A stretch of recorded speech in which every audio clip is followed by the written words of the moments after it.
A warm welcome to our business school breakfast briefing this morning. The sun is shining in Cardiff, so I think that's something to celebrate. Bore da, chroeso cynnes un sesiwn hysbysu dros frecwas bore yma. Mae'r haul yn gwenu'n Nghaerdydd, felly rhaid i ni fwynhau tra bod e'n aros. I'm Angharad, and I'm the External Engagement Officer here at Cardiff Business School. It's a miracle I've been asked to do this again, because last time I forgot I had a clicker and the slides didn't move on. So things can only get better this time. There you go, she's forgotten again. There you go. It's a great pleasure this morning to welcome not just one, but two Cardiff Business School colleagues to the breakfast briefing hot seat. Got Dr. Cara Reid and Professor Mike Reid, who are going to be sharing their latest research on the ever-changing role of experts and expertise in society, one that's been prized, probed, and politicised. So I think we're in for a really exciting hour. But before I hand over the mic, a couple of things from me. The first is an event on the 30th of April, and it's an event that Cardiff Business School, the Royal Economic Society and the Women Economics Network are partnering on.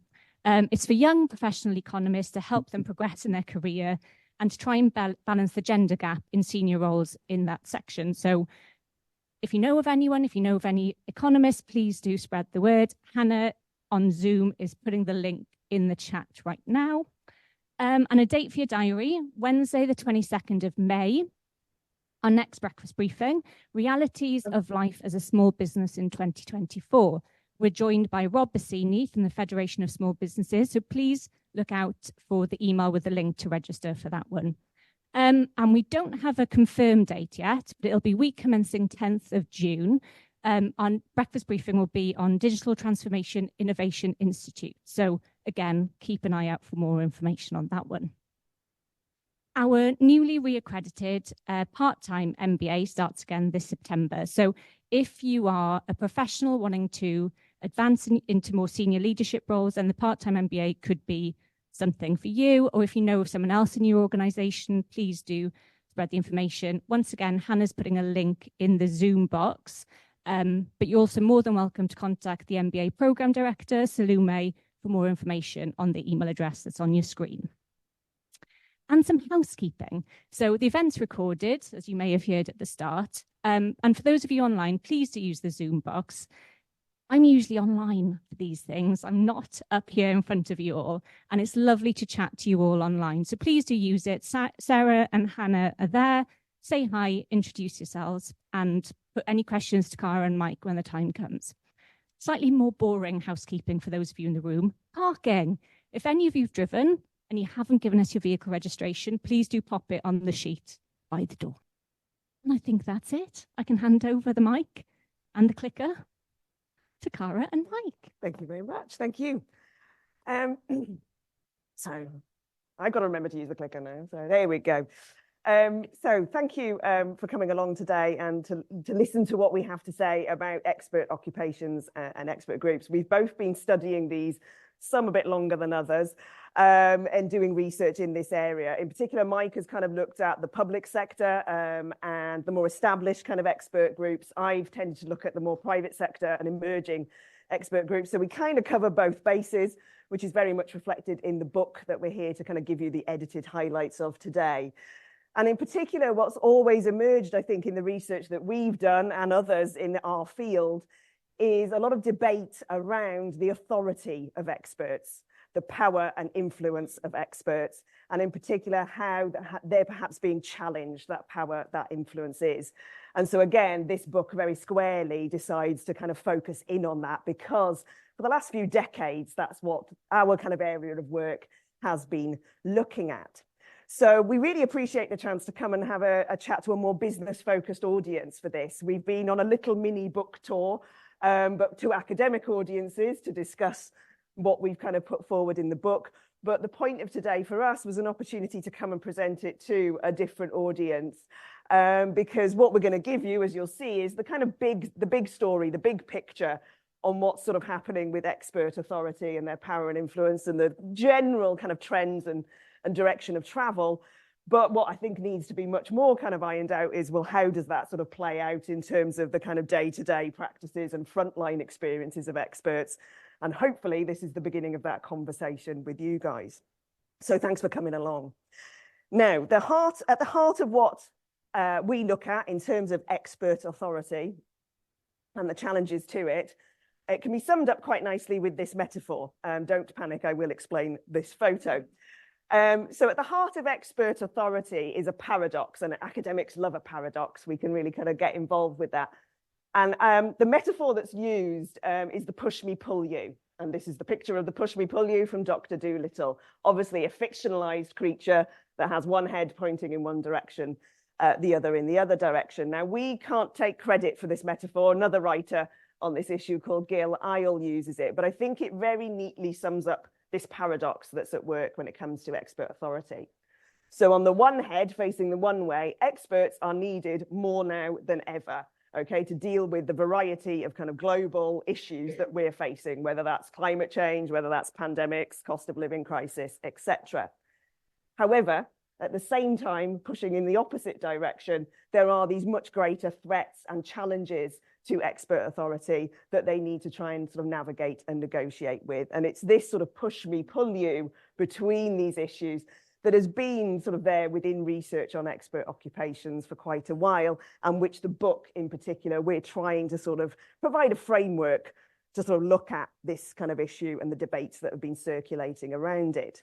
So for us, this is why it's interesting and why it's really pertinent to any audience, I think, really, when it comes to experts. To highlight this a little bit further, you've got a slide here. This is from the latest World Economic Forum survey. And these, according to that survey, are the top 5 risks that will most likely present a material crisis on a global scale in 2024. So these are 2024's issues. Just a few we're going to have to handle. And I'd say that obviously, regardless of which one we look at, from extreme weather right the way through to cyber attacks, experts and expertise are going to be needed to handle, to negotiate those risks. And yet, also, as we'll see in a moment when I take you through the edited highlights of the book, some of these issues are also challenges to expert authority. So AI-generated misinformation and disinformation, for instance, arguably societal polarization as well, as we'll see. So it's this constant tension that we think is interesting and perhaps challenging, worrying, could be an opportunity when it comes to expert authority. So today, therefore, as I said, you're going to get the edited highlights package of the book. To do that, what I'm going to do is take you through the 3 narratives that the book looks at. So we're taking decades worth of research and trying to kind of make sense of it and sort of give a framework to understand that. We've done that by providing 3 narratives, broad narratives, the big picture story of the various challenges to expert authority that are out there. We're then going to bring it to life a little bit with COVID as an example of each of those narratives in action. Partly because the book does that. We have a whole chapter on COVID. The reason for that is because we wrote this book during COVID. We'd in fact started work on the 3 narratives before COVID and initially thought, we may have nothing to say, actually. Suddenly we were seeing Boris Johnson flanked by loads of experts at press conferences, and we thought, maybe we're going to see a resurgence of expert authority and actually we'll be out of business in terms of something to say about this. But sure enough, as the pandemic continued, we sort of felt actually these narratives are playing out even more so. In establishing that, we're then going to touch on, well, what direction of travel is expert authority moving into? What alternate concept can we perhaps think about expert authority? And start to tentatively put forward some of the implications. But again, you may well, as an audience, have more reflections and kind of input on that, which we'd be obviously really interested to hear from you about. So, before I launch into the various narratives, before we do in the book, we have to just kind of establish with you a little bit, what do we mean by an expert? How are we kind of understanding the concept and expert authority, you know, their power, their influence. Traditionally, an expert is conceptualized as someone with knowledge, often accrued in an accredited fashion, not always, but often it is, who then operates with a high degree of independence as a result of that knowledge and that skill. When it comes to then the authority, the power and influence of experts, that is sustained via public trust and confidence through what we call the kind of social contract between these three main actors: experts, publics, states, so governments. So experts enjoy this relatively high degree of autonomy and control over their work because they're delivering important services to publics. States reap the political benefits from this essential role that experts are playing with publics, keeping the public safe and secure. And of course, publics benefit from states and experts having this kind of relationship, states appreciating, yeah, we can delegate some of the authority to these guys. But this is an implicit social contract. It's sort of developed over time, historically, quite organically, through convention, through practice. And it relies on certain trust and control dynamics and relationships.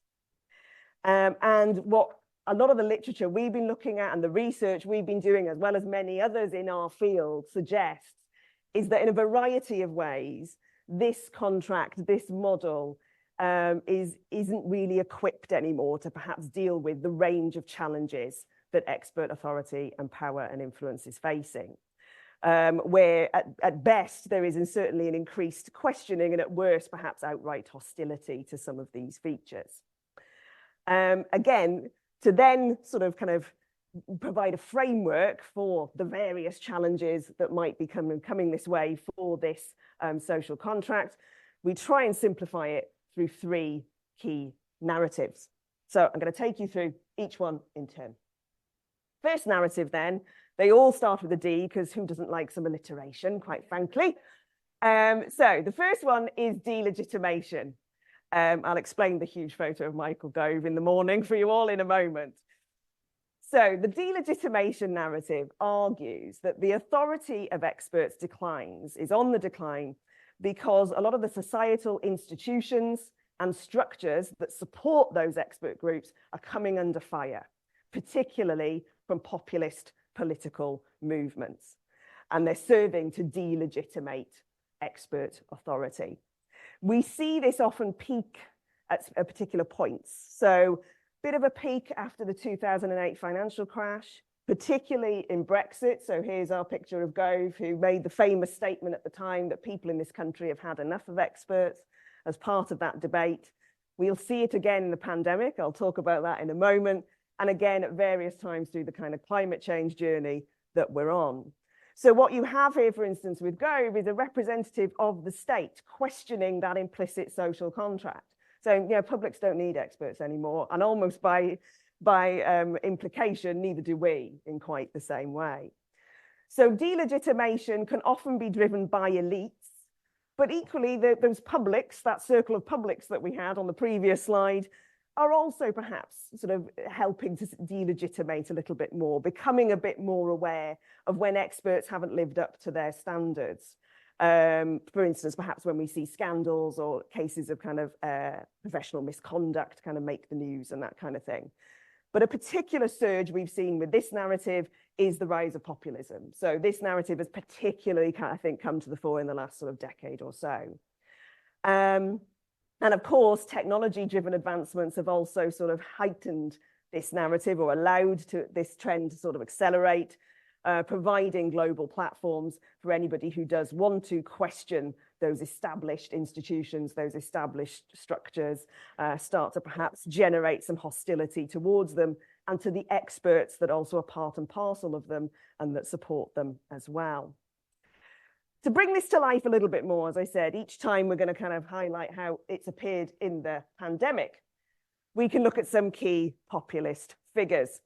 So, of course, we've got Donald Trump and we've also got Bolsonaro in Brazil. I could have done many more, but for the purposes of time, let's stick to two main ones, who both forcefully and very publicly questioned and disregarded experts and their advice.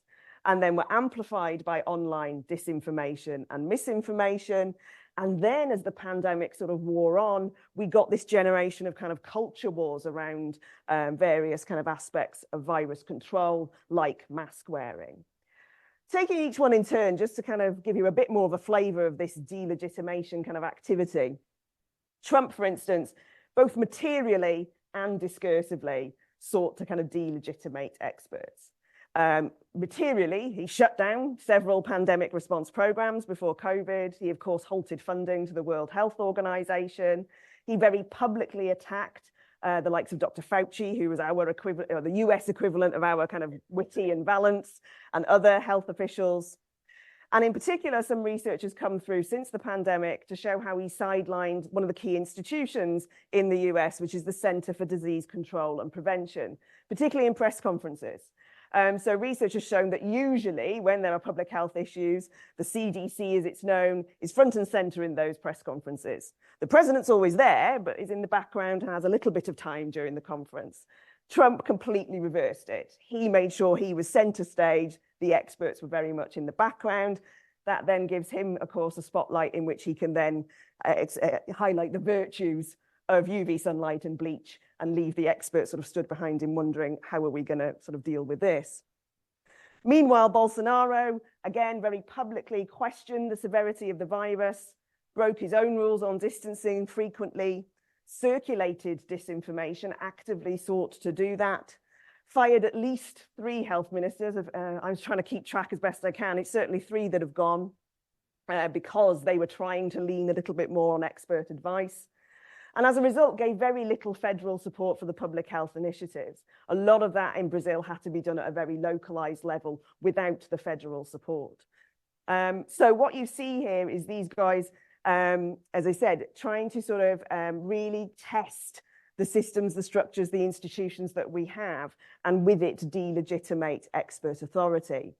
So this narrative can often be probably the most apocryphal of the 3. So it gets better as we kind of take you through, because what it argues is that that social contract we started out at the beginning with, the 3 circles, it's completely breaking down, because this is trying to break down those institutions and the relationships that they have with one another.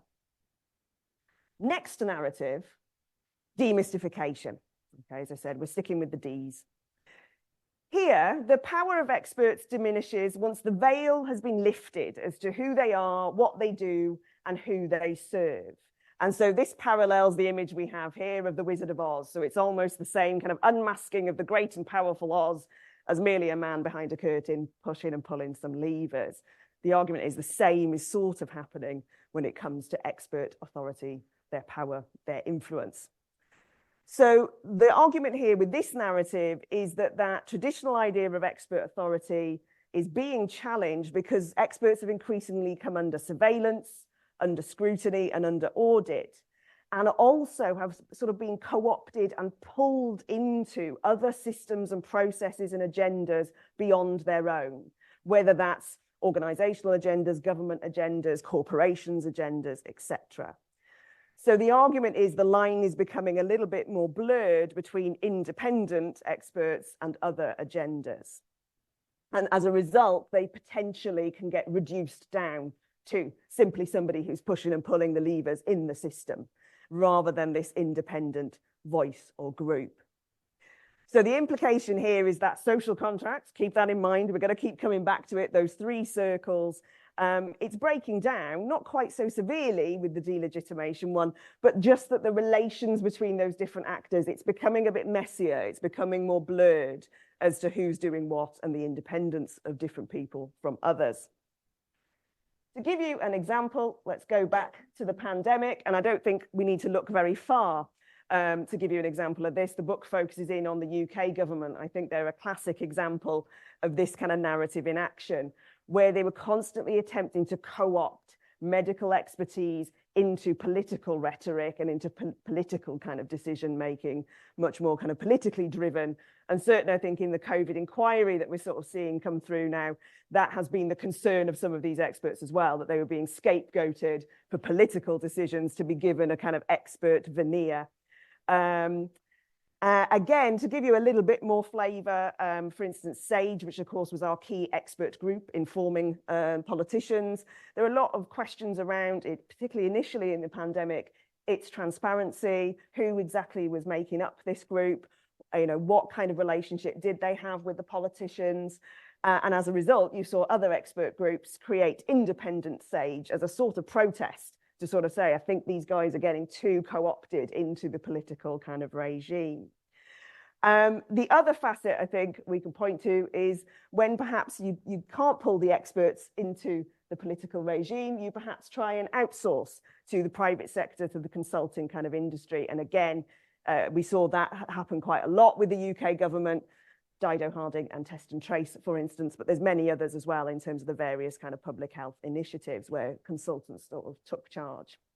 So here, with the UK government, it's much more subtle relationship than Trump and Bolsonaro with expert authority, but it's not seeking to kind of publicly necessarily denigrate experts in quite the same way, but instead it's trying to pull them into their agenda and their kind of regime, and if not possible, outsource it then perhaps to the private sector as well.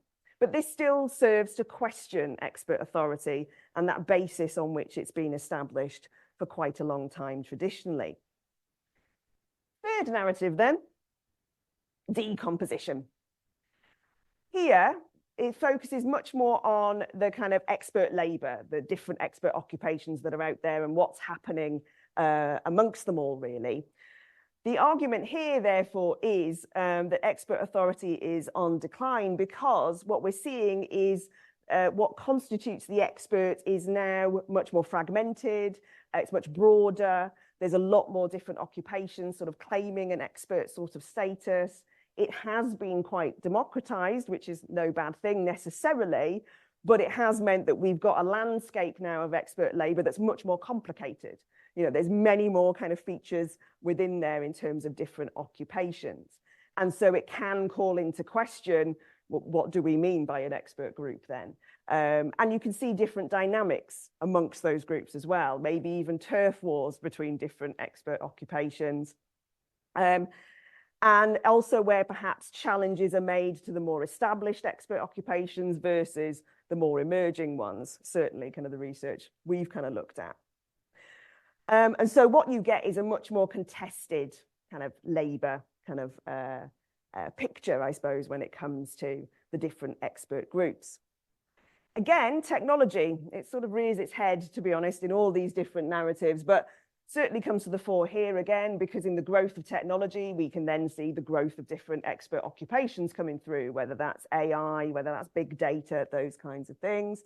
And then also, of course, the other more established groups having to negotiate that technology. What does that mean for them? Does it destabilize their authority? How do they have to respond? How do they have to change? So there's potentially winners, there's potentially losers, there's potentially risks, threats, opportunities when it comes to this. But ultimately, when we go back, keep in mind those three circles, that social contract. Here, the argument is that that bubble that was experts has now sort of exploded open. It's not so clear as to who that they are. And it means that therefore the relationships with publics and states, it's all much more complicated. It's all much more dynamic. It's all perhaps a bit more messy. And so perhaps the way we've been thinking about that contract, we can't really kind of capture it quite so easily now with that traditional idea that we started out with. In terms of COVID, again, bring this to light perhaps a little bit more for you. Because we were dealing with a global problem in real time, experts having to respond to it in real time, I think what you did start to see was the diversity of different expert occupations that had something to say and something to offer in relation to this pandemic. But inevitably, what you also then get, of course, is debate, because we're trying to tackle these problems in real time and the multiple kind of ideas that are kind of circulating, whether that's airborne transmission versus droplet transmission, whether that's, love a Daily Mail cover, whether that's, you know, AstraZeneca and the kind of concerns that started to be raised around that. So what it started, I think, to sort of bring to the fore was, yeah, we do have this real diversity of expert occupations that have something to say, that have something that can contribute, but suddenly the picture gets messier and gets more complicated. It can leave the public feeling, well, which one do I follow then? You know, which expert do I go with? Perhaps a realization that experts and expertise is messier. It's not just one clear thing. It's much more complicated. There's perhaps contestation and competition between different expert groups and even a hierarchy amongst them as well. Nevertheless, this narrative is, as I said, it gets better. This is the more hopeful, I think, of the gang. It's not about sort of saying everything's broken down and gone to pieces and you know, we're not going to be able to make our way back. It's just sort of saying things have got more complicated, certainly. It has got messier. It has got more fractured. It is more dynamic. And certainly, again, some of the messages post-pandemic from people involved has also been of that slightly hopeful note, that actually to sort of say, we actually could have appreciated a wider diversity of expert occupations to handle this. So again, that hopefulness is there as the kind of final point for those three narratives. So the book does a more extensive job than I've just done, but I've tried to give you the edited highlights of establishing that big framework to take, as I said, decades worth of research and try and kind of understand it and put some kind of framework around it. That's all well and good, but where does that leave us then? You know, do we all just throw our hands up in the air and say, experts are done for, you know, hey ho, never mind, it was nice while it lasted? We argue all is not lost, but that the authority, the power and influence of experts does need to be considered differently, that the general kind of trajectory, general kind of direction of travel is going to have to sort of change to meet those various challenges the narratives identify. That traditional idea and that traditional social contract is going to have to be rethought. And what we sort of start to kind of, and others within our field have started to kind of put forward, is that what we're going to have is something that is a bit more reflexive, something a bit more dynamic, something that appreciates contestation and negotiation just a little bit more. What I mean by that is that we're going to have a form of expert power that is more open to other standards beyond just the expert group's standards, an expert power that's going to broaden the kind of decision-making processes to wider audiences, that is going to involve much more continual renegotiation with different audiences, and probably a more public dialogue between experts and non-experts as a result. Now, we're academics, we like to give jargon and terminology to this kind of stuff, so we call this a move to a more reflexive expert authority. To make it clear what I mean by this, because I appreciate this is big level, high stuff, I think it's the easiest way to do this is to contrast it with the more traditional kind of idea. You know, where does this differ? Where are we kind of moving towards? So what you have on the table here is really actually, it's more a continuum. So at one end of the extreme, we have the traditional kind of experts and their authority. At the other end, what we call the more reflexive experts and their authority. So these are the extreme idealized versions to help us make clear distinctions between the two. The reality is probably somewhere in the middle, but over on that side then with the traditional experts, the argument is these are the key features on which their authority, their power and their influence has been based. So a clear, distinct body of knowledge that you often get a credential in, a degree in, or something like that, a certification of some kind. That you often control your own work domain, that you define your own work domain.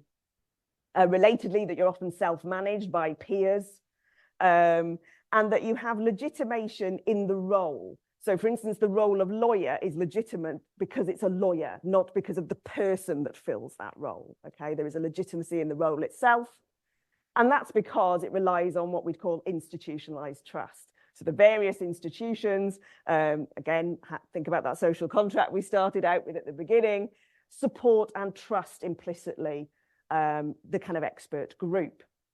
So authority, therefore, can be gained by experts because they have these features and because of that implicit social contract that's developed. But what we're arguing is because of those various challenges that those narratives kind of highlight, what we're seeing is a move into this kind of domain. The general kind of pattern trend is to shift more in this kind of direction towards the reflexive, where there is a much broader body of knowledge. You might not necessarily have a degree in it. It might be much more, you know, iterative, practice, experience kind of based, where the work domains might be a bit more blurred. So to give you an example, a long time ago, before I was an academic, I worked in public relations. There was often kind of issues around, well, what's public relations and what's marketing? What's theirs, what's ours? It's a bit more blurred, that distinction. Management might be more embedded. What we mean by that is that peers may not be managing you. It'd be people that perhaps don't know your expert group all that well managing you, and that your legitimation is via other people, you know, who you've worked with, who you practice with. You need others to give you that legitimacy, because the trust is much more negotiated. It's worked at, it's kind of persuaded often a lot of the time. So as I said, the general kind of pattern is that we're kind of moving more in this kind of direction towards the reflexive. This isn't to say that the traditional is going to entirely disappear. So the last thing I want is for you guys to leave here and think, these Cardiff researchers are saying doctors are not going to need degrees anymore. And we're not saying that. We're just saying that their authority, their power, their influence, this isn't kind of going to be sufficient anymore. Okay, it's experiencing too many of these challenges. And so it may well be that they also need to kind of push into this kind of direction. Other expert groups have been probably much more in this zone anyway, and ironically have perhaps been aspiring to gain some in the traditional direction, but the general push is in that way. Okay, if that's the case, what are the implications? And this is where we get a bit more tentative, quite frankly, and a bit more speculative. And this is where, you know, your input will perhaps probably be more valuable than ours. I think for expert groups, the implications, various ones that we can see sort of coming through so far, is that we are going to see increasing levels of scrutiny and skepticism. I think that is on the rise, and we're going to see that from various different groups, including those publics and those states.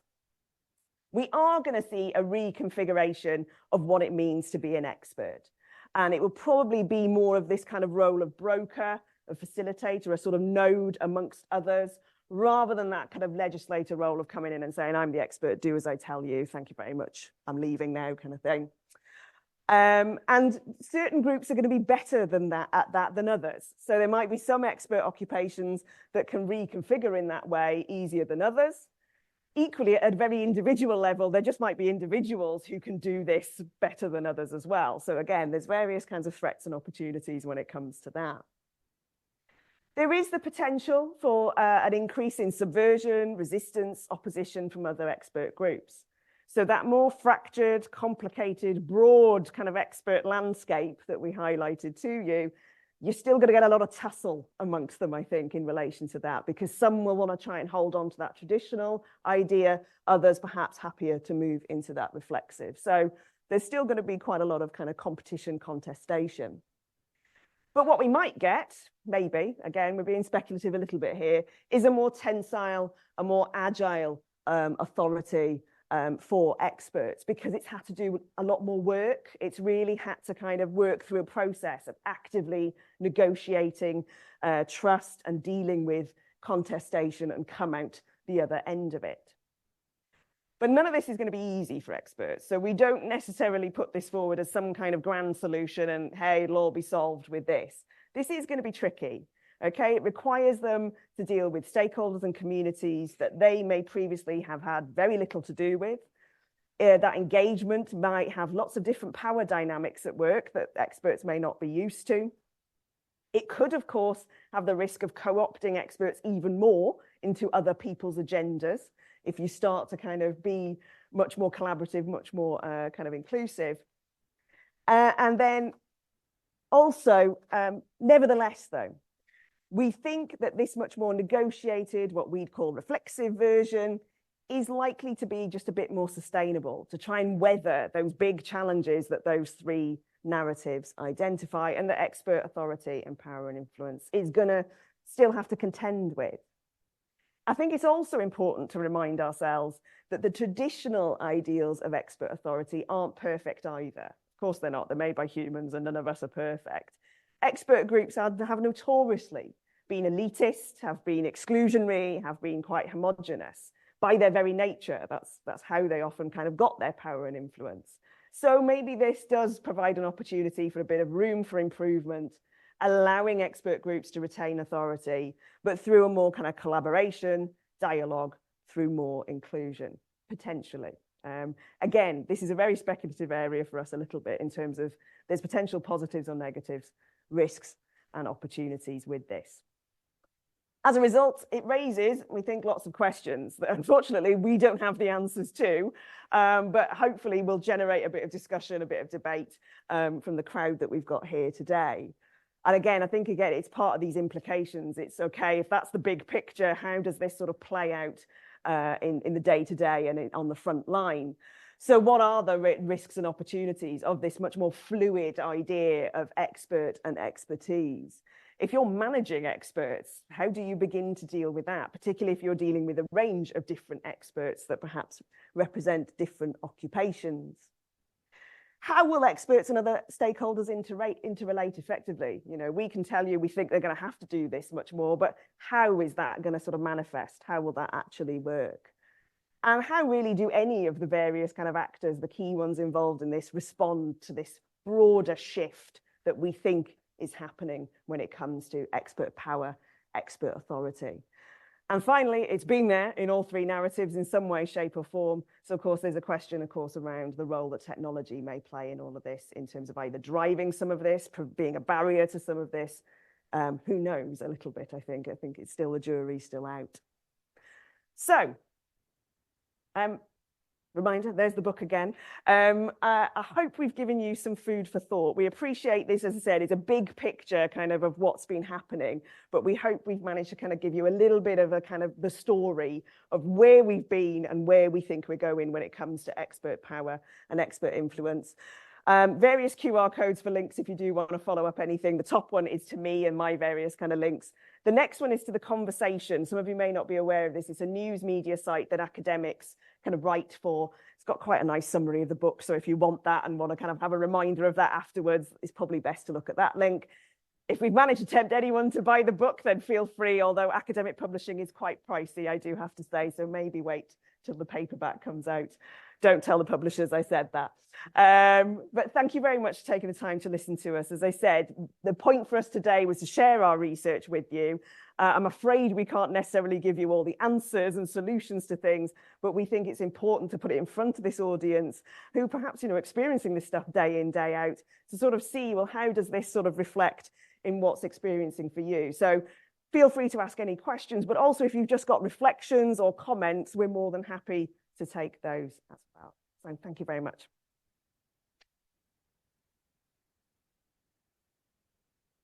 Thank you. Thanks, Cara. Okay, questions in the room, online? And everyone into silent. One's quiet. Reese, there you go. John's got a mic for you there. Thank you for that. That was really interesting. I was going to ask some questions and then you put them on the slide at the end, so I won't ask them.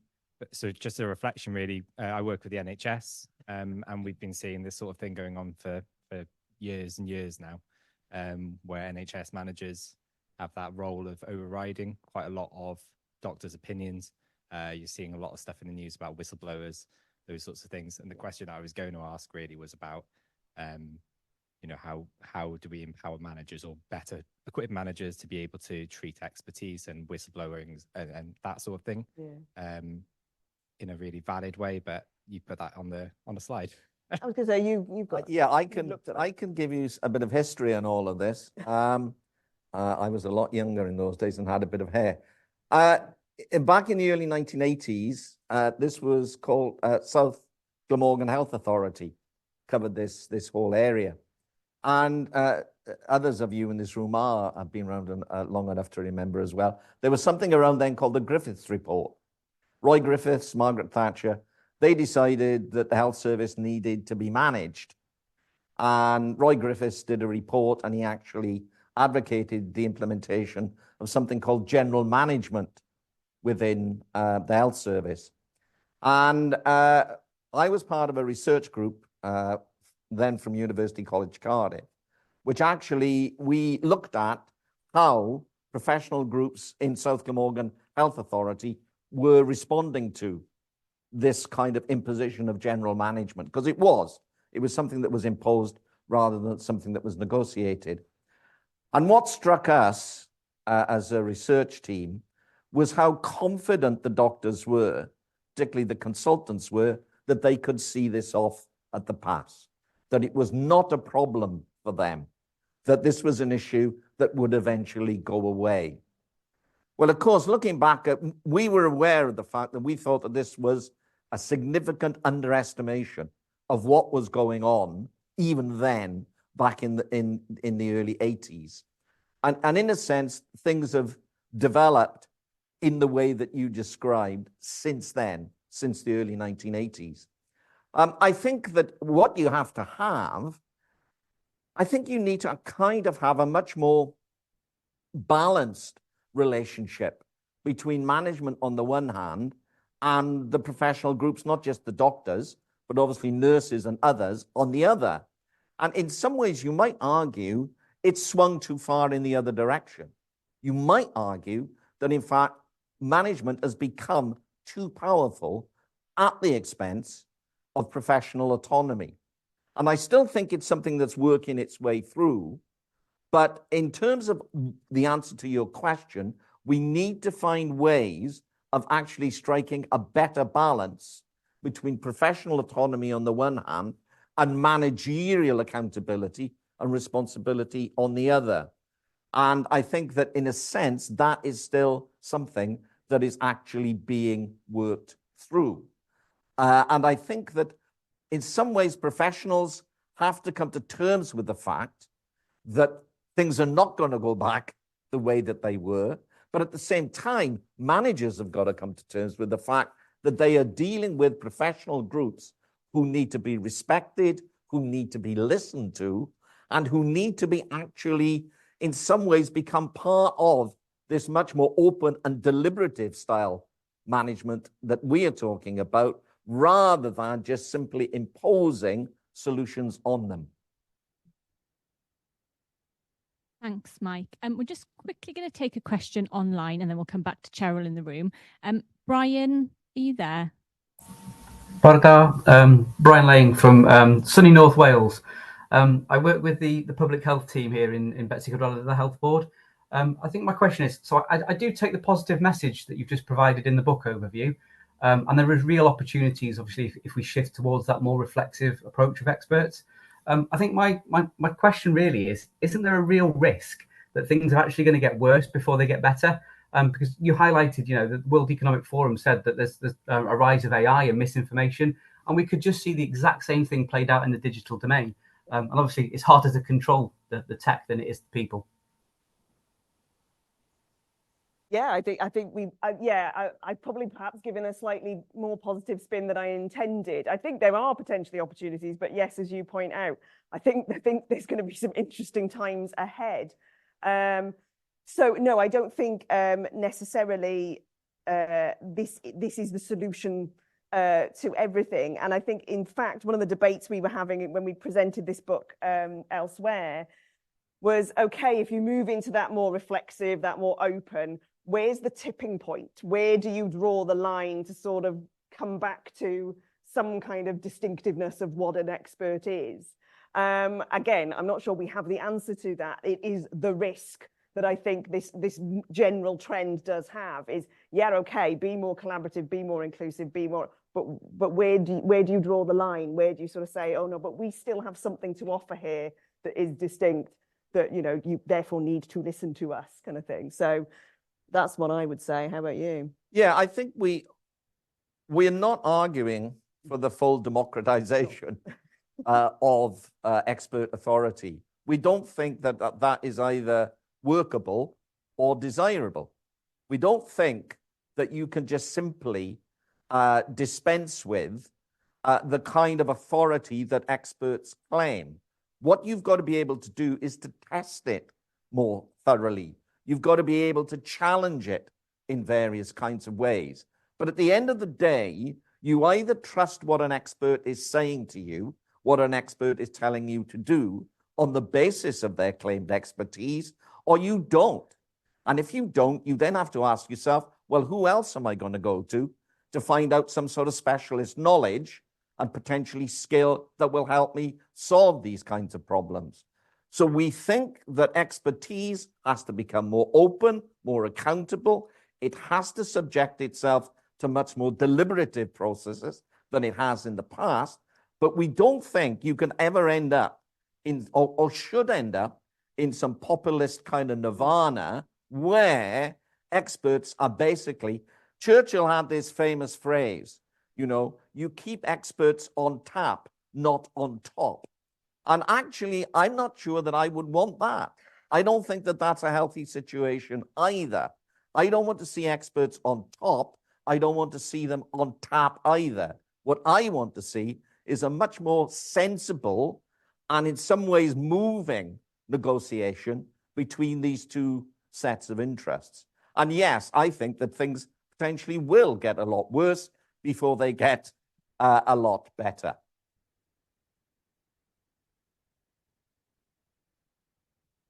Hi, Professor Reed. Can you hear me okay? Yeah, cool. So my question is, going back to my colleague's question about the NHS, I think it's more generalizable across healthcare and social care and into business. Because what I see, and I know you make a point of, is collaboration and accountability. And it's the accountability that I'm seeing and the lack of collaboration that's causing so many problems, like you say, with many of the issues that we're experiencing. I know you've been doing a lot of research over a long period, quite respectfully. And I wonder, in your research that you've been doing, are there any keys or indicators to how that might be better pursued, or how we can apply what we've been learning in research to the workplace to facilitate some of these changes? It is going to be a bumpy road ahead, but I wonder if we can make that a little bit smoother and a little bit more accessible to make it more agile. I think there has to be a lot more openness than there tends to be.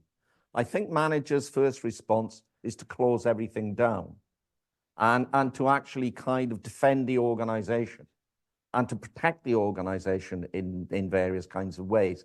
And I understand that. I've been in semi-managerial roles myself as an academic over the years. And when things go wrong, your first instinct is to protect the organization, to shut things down, to try and find a story that will actually smooth things out. But I don't think that will do anymore. I think there has to be a readiness to open up. And it's hard, it's difficult to do, particularly at a time when people seem to be coming at you from all sorts of directions. You really have to kind of open up. You have to be prepared to sort of ride the tiger much more than maybe managers are traditionally inclined to do. But on the other hand, I think professionals themselves have to open up as well and have to accept that in some ways they are going to be questioned more. They are going to be kind of challenged more in all sorts of kinds of ways. So I would say, and I know it sounds a bit trite to say the least, but I think a much more open dialogue, and an open dialogue that's actually supported by institutions between these various groups. What it'll also probably mean is decision-making will slow down a bit. And some people might find that even more galling, given the speed with which things occur at the moment.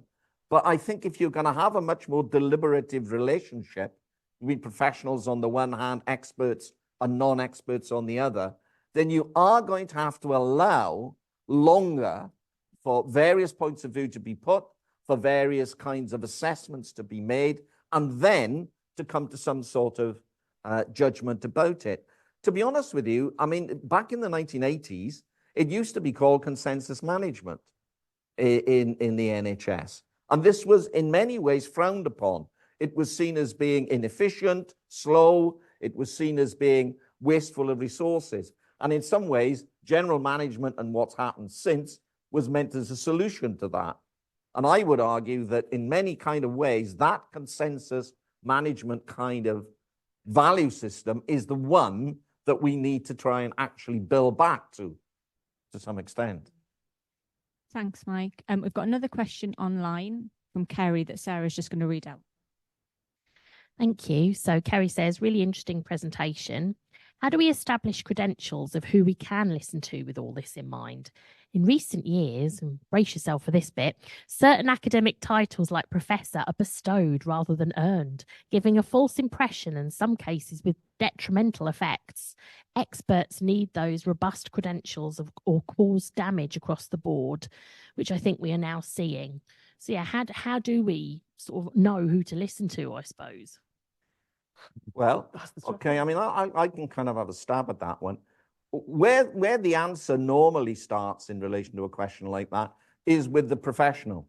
Yeah. The notion of what we think a professional is and how people become professionals. And they go through an accreditation process.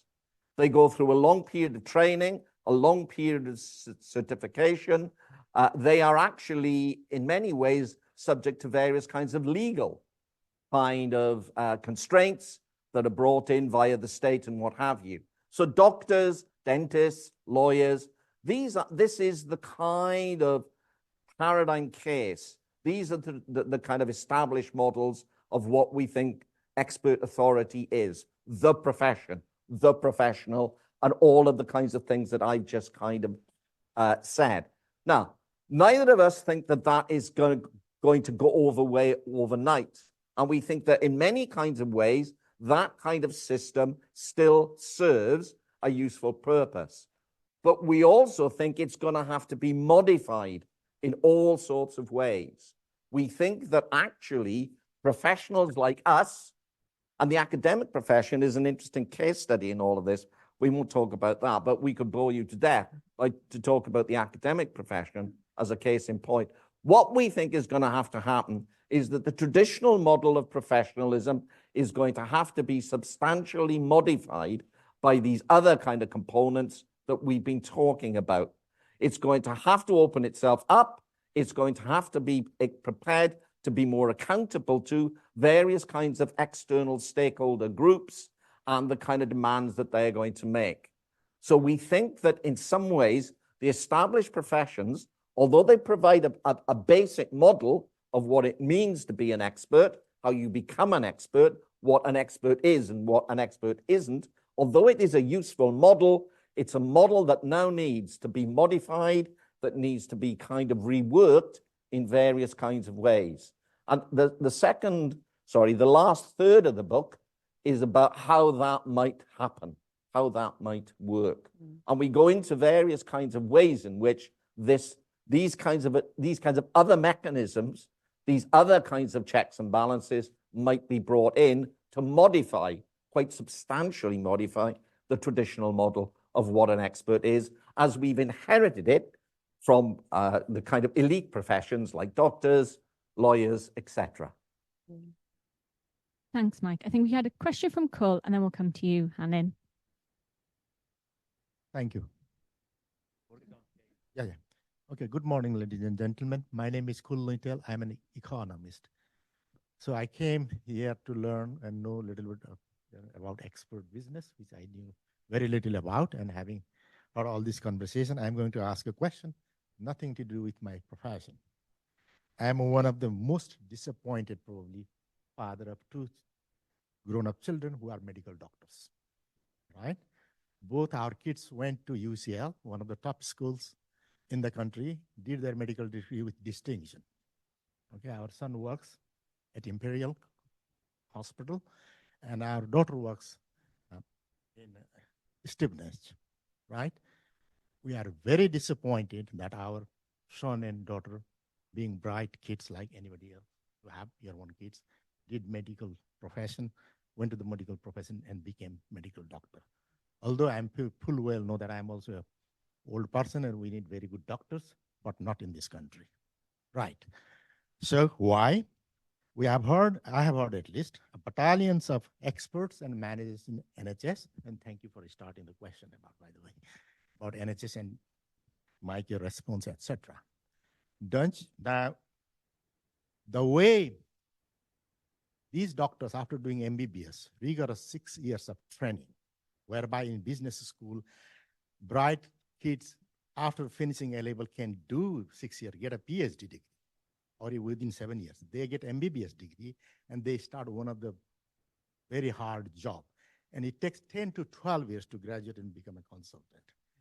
Until they become consultant, the way their profession is organized, every 2 years they have to apply for the jobs.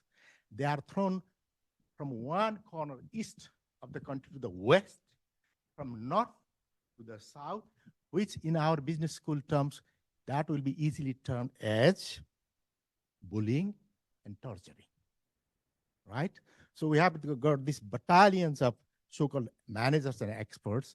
Now, since you are doing research, don't you think, given your experience and what is going on in NHS, And which you also mentioned what happened during Thatcher period, and the other gentleman who just gave advice that these doctors to manage that. All these teams of managers and experts, I'm not talking about medical doctors, engineers, lawyers, experts, should be completely thrown out and barred from entering into NHS. Thank you. Oh. By the way, one Well, final point. I'm seriously, I'm not. We as a family are thinking whether our kids should be leaving this country. This is our every weekend evening talk. And this Okay. Okay. I think there's two bits to your question, Cole. One is a value-related bit. That is the way you act. I think what you're providing a critique of, as I understand it, is, are you providing a critique of the kind of educational experience your children have had? Or it's much more to do with the institutional environment in which they're operating. Okay.